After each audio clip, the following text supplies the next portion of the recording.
کہ جی پہلے انڈیا میں ہم انڈین نظام یونینسٹ پارٹی آف انڈیا بنی.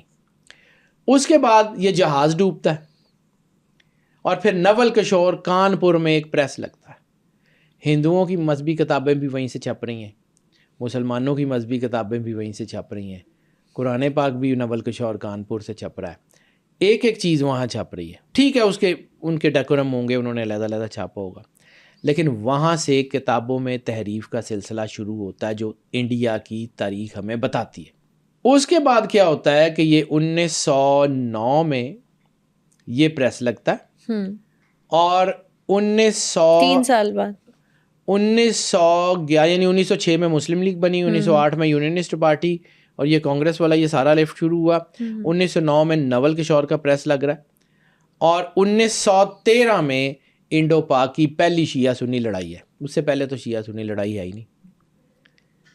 لکھنؤ کے امام بارگاہ کو آگ لگی, پھر اس کے بعد بنارس میں, اور پھر جو ہے یہ آپس میں یہ رفٹ وہاں سے شروع ہوا. انڈو پاک کی تاریخ میں 1913 سے پہلے کسی قسم کا فساد موجود نہیں ہے. اس وقت عالم نہیں تھے, اس وقت لوگوں کو جو ہے وہ نظر نہیں آتا تھا کہ ہمارے ساتھ جو ہے وہ ہم نے بھی علم پڑھنا ہے. اس وقت مینوسکرپٹ چیزیں موجود تھیں. اس کے بعد جان بوجھ کے ہمارا سٹرکچر بدلنا شروع ہوا اور پھر آج تک بدلتا جا رہا ہے. I'm a firm believer بیٹا کہ ہمارے ساتھ ظلم ہو رہا ہے. I'm a firm believer کہ مسلمان ایک ملت خود اپنی ذات میں ملت ہے. مسلمان کو کہ سیکٹس نہیں ہے, سیکٹیرین اسلام نہیں ہے. یعنی پھر لوگ باتیں کرتے ہیں کہ جی لیکن بیٹا میں نے جا کے اللہ کو جواب دینا, لگتی ہیں تو پھر لگتی ہیں لوگوں کو, میں کیا کر سکتا ہوں. اسلام سرور انبیاء سرکار ختمی مرتبت بادشاہ کونین صلی اللہ علیہ وآلہ وسلم کا دین ہے نا, انہی کا کلمہ پڑھ کے ہم مسلمان ہوتے ہیں. ایسے ہی اس کے بعد کسی اور کی ضرورت رہتی ہے نہیں. ٹھیک ہے. رسالت مآب سرور انبیاء سرکار ختمی مرتبت بادشاہ کونین کے 200 کچھ سال کے بعد پہلی شریعت ایوالو ہوتی ہے. پہلی شریعت ایوالو ہوتی ہے سرکار کے 200 کچھ سال کے بعد. تو ایک بات صرف اپنے دل پہ ہاتھ رکھ کے سچے دل سے پوچھو کہ اگر 200 کچھ سال تک شریعت ایوالو نہیں ہوئی تھی تو کیا اس سے پہلے دین ناقص تھا؟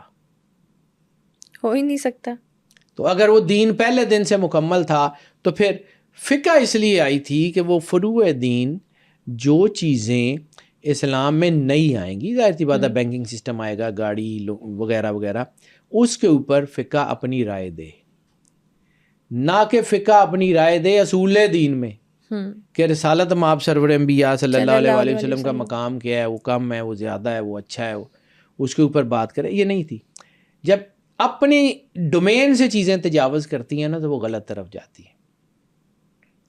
فقہ کی ضرورت ہے ہر انسان کو, ہر فقہ ٹھیک ہے, لیکن اس کی کچھ ڈومینز ہیں. جب آپ فقہ کو استعمال اس لیے کریں گے, یا آپ کی پیچھے بیٹھی ہوئی امپیریل طاقتیں آپ کی فقہ کو استعمال اس لیے کریں گے کہ آپ کو لڑوانا کہ یہ فلاں کافر ہے, اس کو مار دو, جیسے پارا چنار میں کہ جی یہ جو ہے ان کا راستہ بند کر دیں گے, ادھر کے بھی لوگوں کو وہ مار رہے ہیں, ادھر کے لوگوں کو بھی وہ مار رہے ہیں, اور آپس میں لڑائی ہے, پراکسیز لڑیں گے. اصل لڑائی تو ہے ہی نہیں. اصل لڑائی جس دن یہ کوئی تھوڑا سا سینس پرویل کی, یہ ختم ہو جائے گی.